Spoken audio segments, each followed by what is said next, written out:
This Final Cut Pro 10 Tour presentation is brought to you by the LumaForge Share Station, the world's best storage for Final Cut 10. For more information on how the Share Station can improve your workflow, head on over to lumaforge.com.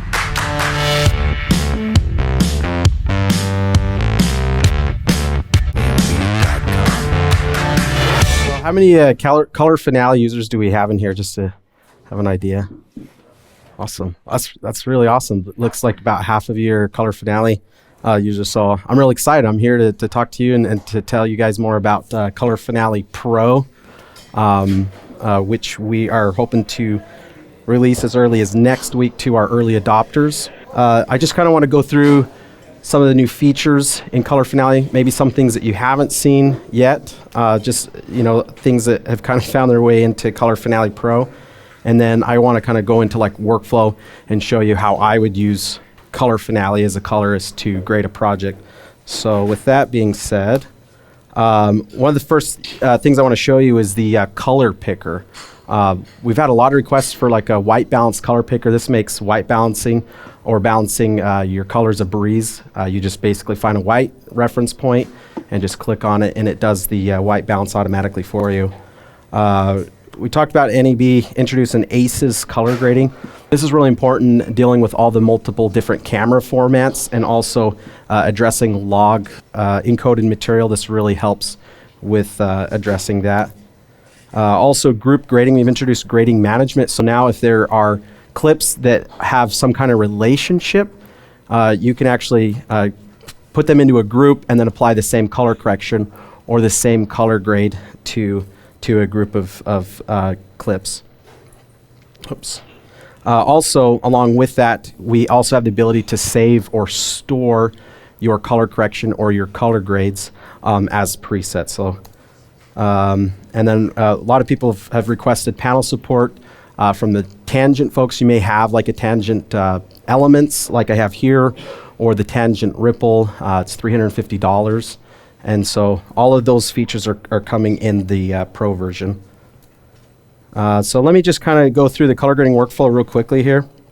The first thing you want to do when you have a project is go through and color correct all of your shots. Make exposure fixes to white balance before you do anything else. Before you launch into like creating a look and experimenting, go through, do all the work, do all the color correction first. The second step is to do shot matching.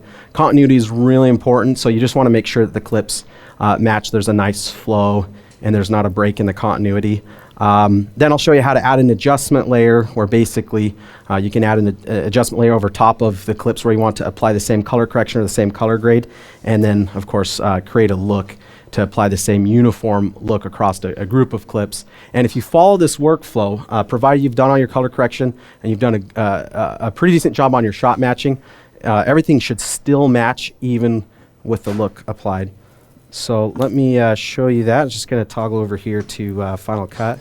How many of you guys have or use X-Rite's color checker or use X-Rite charts? Okay, few of you.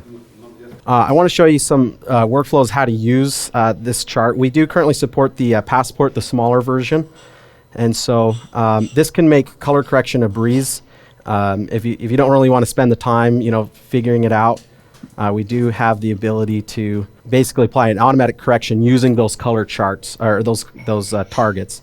So I always follow the rule of thumb. Just remember yellow to green. You just basically draw the grid on those targets like so, and just kind of size and make sure that that's looking good. And then just click the match button, and then it automatically performs a color correction to it. Now the second way to do it is to do it more the manual way, and this tends to provide better results. Sometimes it can be really difficult to identify the chart in the scopes. And so what I'm going to show for you here is how we can isolate just that, and it'll be easier to see that. So using crop left, I'm just going to crop over onto these, basically the grayscale bars, so we can see just that in the scope.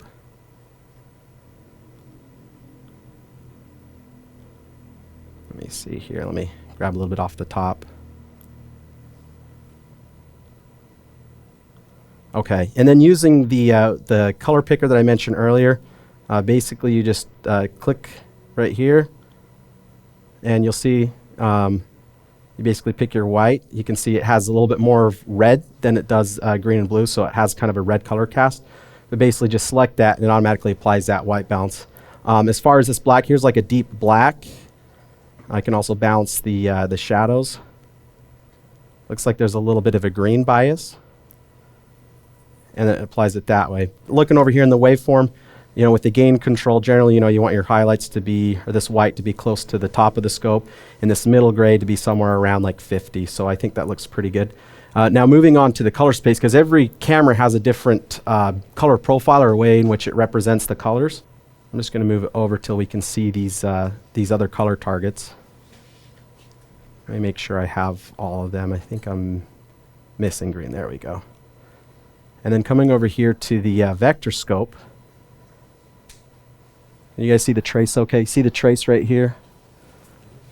Ideally, if a camera's been calibrated correctly, all of these vectors, and this is why we really advocate you buy the video chart as opposed to the classic chart, is it has these vectors. And essentially now what we can do using the vectors tool is you see that red is a little bit more towards orange or the flesh line when it should be really more pointed towards red. And so with the hue control, I can swing that until it lines up evenly with red, and then just basically go around the color wheel. Green looks pretty good, but looks maybe a little yellow. Blue looks like it's almost on, but I'll just bring that down to about right there. Cyan's looking pretty good. A little undersaturated. Maybe I just increase the saturation of just the cyan. Magenta looks good, and then yellow's almost leaning a little bit towards green. I just kind of swing that back until it lines up evenly with the yellow. So now with that being done, I'll just turn off the crop and just zoom out here. And that's a manual color correction using the chart. So here it is before the color correction, and here it is after. And so depending on how this display is calibrated, you might see some other biases that are inherent in the display, but that should be a really good starting point. So let me now show you how through ACES color space we can address log exposure. Here in this gear icon is where we access the color management section. And I'm just going to go ahead and enable that.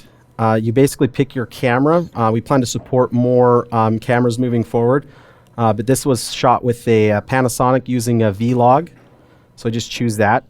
And then as far as output, then you just choose what monitor you're using, what you're displaying on. If you're delivering to, say, like a film festival, then we support like P3 or digital cinema delivery, Rec 709. But since I'm just working on an RGB monitor, I'll just choose RGB. The way this was shot, this was overexposed, but because it's in ACES color space, floating point, we can actually dial back the exposure and make it look just right. We have all that latitude and all that dynamic range because it's in ACES color space is really large, and so we have all that there. We also have temperature and tint controls if we need to do any white balancing. If it has a green or a magenta bias, we have the tint control. Let me show you the same on this S-Log clip captured on a Sony camera. I'm not sure which, but it's S-Log. So we just choose S-Log 3, choose the output again, RGB monitor, and it applies that correction. This is a little bit too hot, so I'll just bring the exposure back. And the way the exposure works, what's really cool about it is it hits in stops, just as if you were adjusting the exposure on the camera itself. So I just kind of bring that back. Let me see here in the waveform. It looks like there's a little bit too much red. So with the, actually I'm going to use this, this far trace right here, and I'll just white balance it with the temperature control. Looks like there's a little bit of a green bias, and so with the tint control, we can white balance that. So let me just toggle that.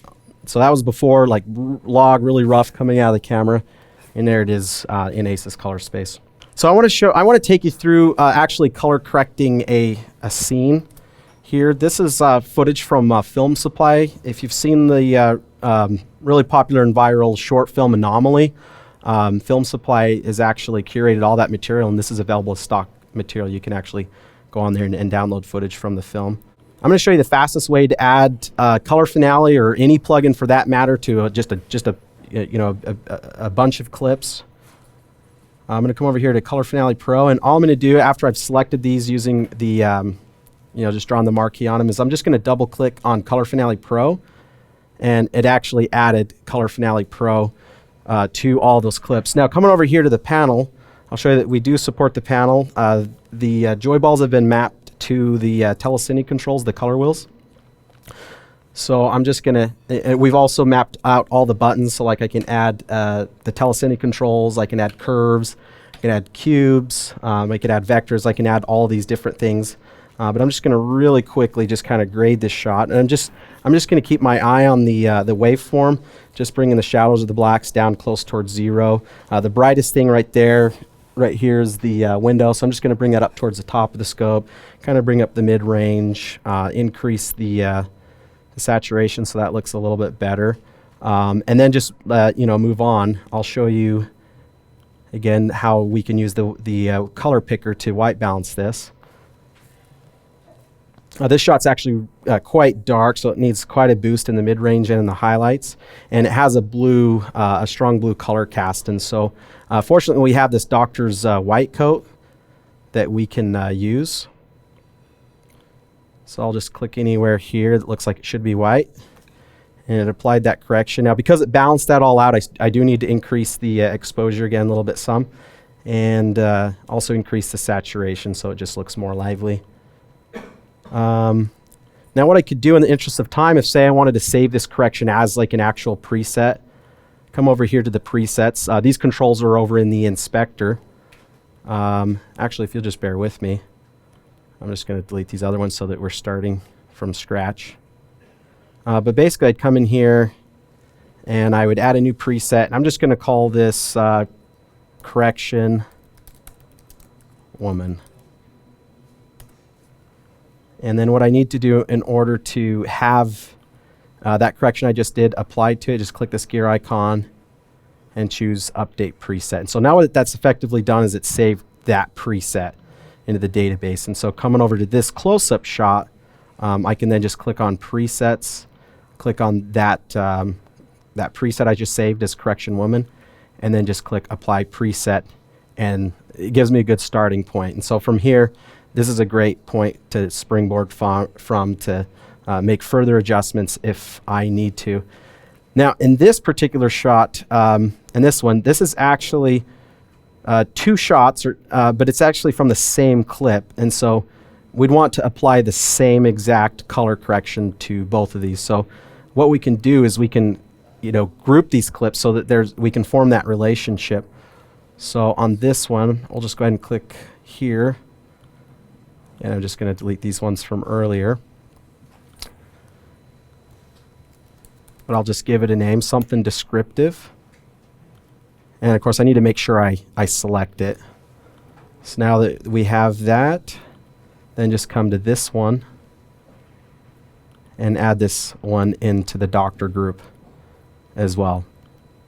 So this shot, it just needs some balancing.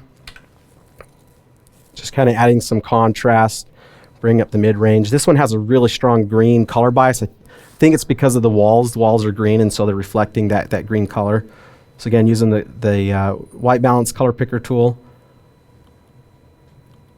There we go. So you can see there, just in the color bars, you can see that little bit of that green bias there.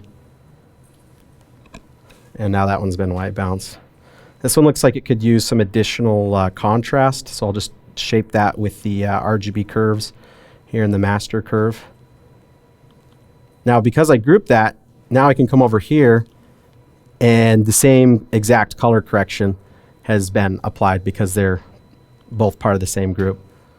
So this one, I'll just apply the same correction or the same preset from earlier. It just asks me to make sure I want to apply that correction. And I can continue to work on this, maybe brighten it a little bit. So now in the interest of time, I don't believe I may have enough time to go through and make sure that these all bounce maybe a little. If you look at this shot, I'm just kind of doing this by eye. It looks kind of more green or warm. This one looks a little bit blue, and I'm just kind of jumping back and forth quickly so you can see that. So, I might, I'll do it with the joy ball. Just push it a little bit towards that same color so that now these look like there's, let me turn on the scrub feature so that'll work better. Okay, so now you can see there's a much closer match. This could probably use a little bit more contrast. Let me look at it. Could use some contrast, but I think that's good enough. This one, we don't want to neglect this one. Kind of added some of that same warmth into it.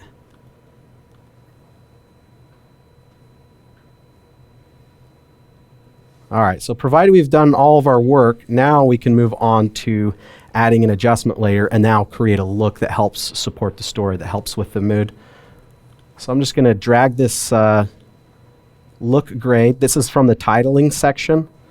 When you download and install Color Finale, it comes with this title, and this is kind of sort of a pseudo adjustment layer.